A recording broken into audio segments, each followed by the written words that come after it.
The Egypt Game, Chapter 10, The Return to Egypt.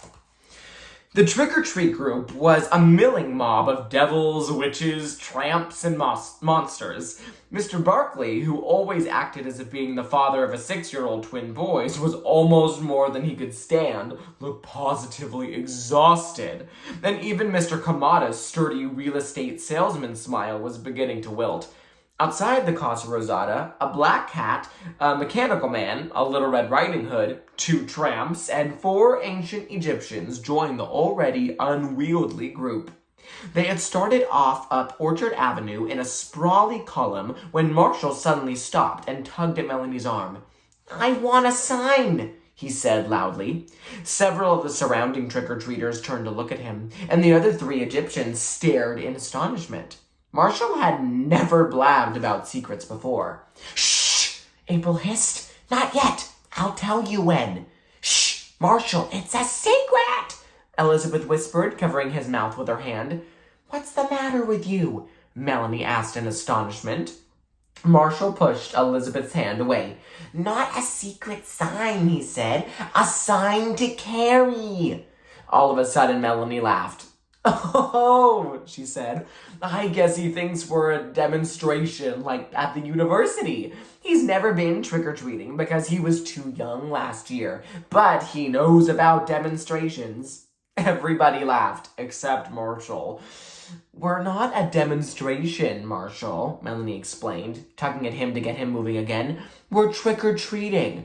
Trick-or-treating is for candy, and demonstrations are for things like peace and freedom. It's different."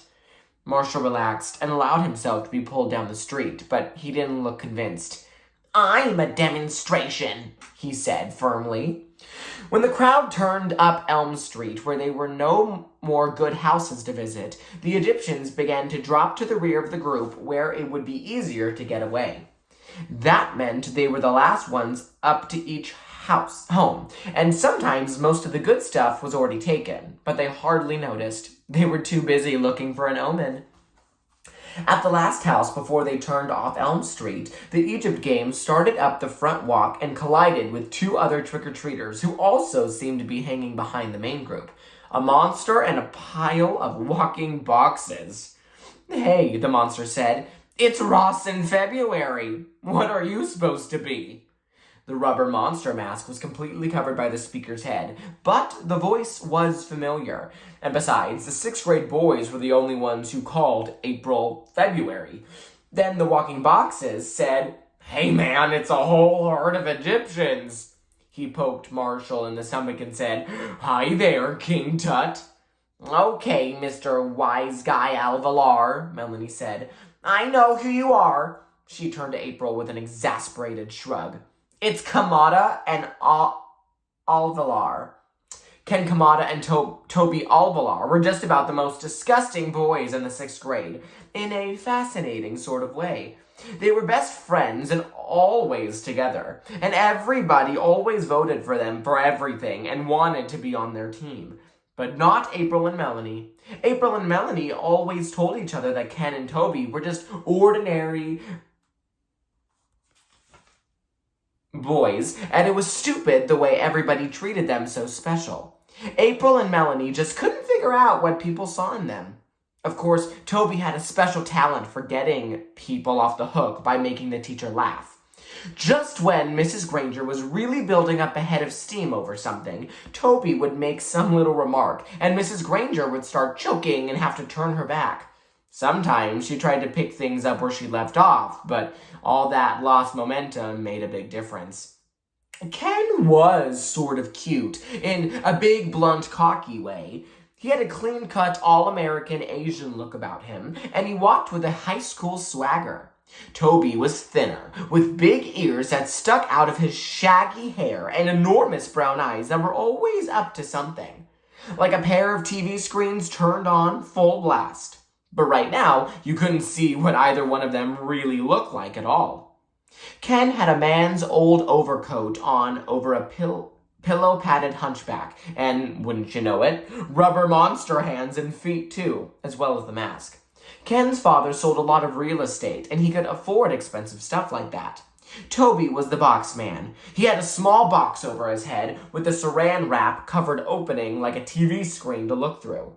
The rest of him was covered with all sorts of other boxes, all strung together and painted black, and covered with pasted-on ads out of papers and magazines. There were Alka-Seltzers and Pepto-Bismol ads pasted on his stomach box, aspirin ads on his head box, and even a deodorant ad under his left arm. "Boy, are you two in character," April said. "A monster and a pile of junk." "I'll have you know I represent the new American," Toby said haughtily. Then he grinned. "It was my dad's idea. He says it's a new art form he just invented." Toby's dad had been a graduate student at the university. He was also a sculptor who made statues out of all kinds of junk. "An art form," April said. "Well, all I can say is don't," Toby interrupted. "You just show off your ignorance." "Come on, Toby," Ken said. "We're getting left behind." "Yeah, you little kids ought to keep up with the group better," Toby said as he started off up the sidewalk. "You're liable to get hurt." "Little kids," Melanie yelled after him. "Look who's talking." Marshall ran after Toby and gave him a shove on the rear of his biggest box.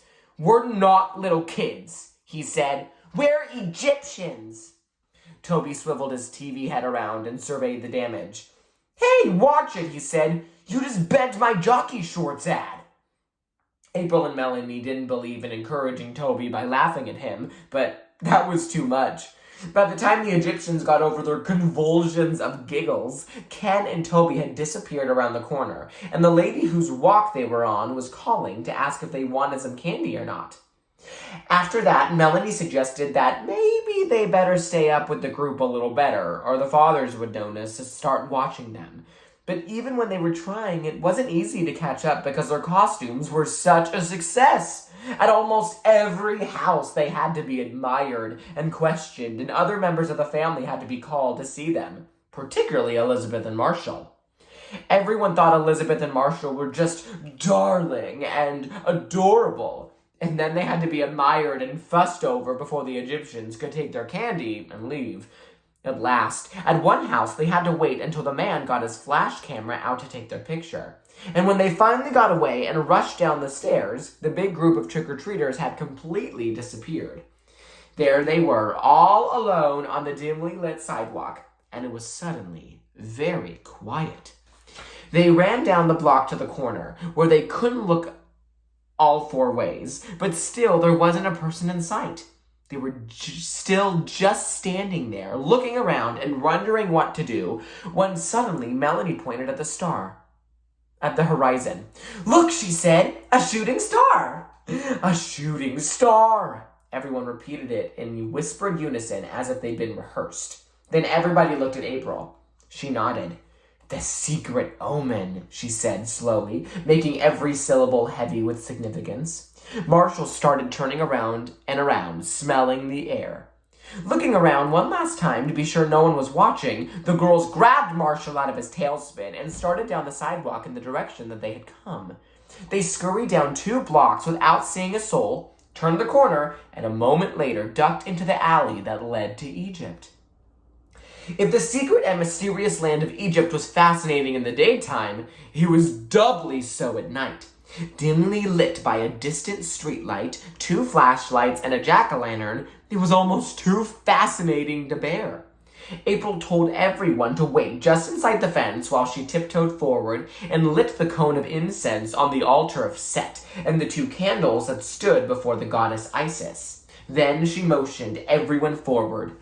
"The great ceremony of the celebration of the return to Egypt has begun," she chanted, and all 4 Egyptians prostrated themselves before the egg crate and the bird bath.